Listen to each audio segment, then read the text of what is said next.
And there's only one piece of food left. This is the last one. You can have it. Thank you. Oh, he's so sweet. How can you that I wanted a chocolate? Wait, doesn't he work at GTA 6?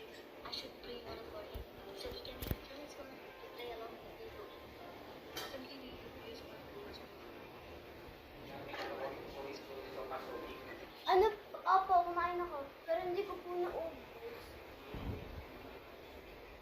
Si Ervin, ayaw niya na daw. Konting rice na lang natira.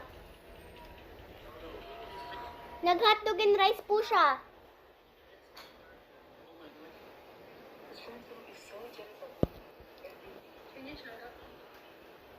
Alam niyo po guys na bawal yung ginagawa ko na to dito sa Boracay Pastil.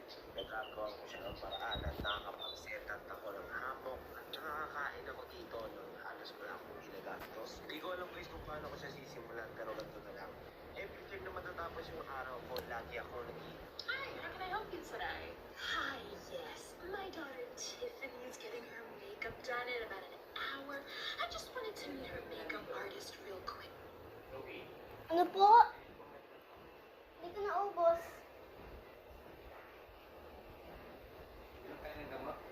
No? I mean, kanina pong 6. Ngayon, hindi pa po.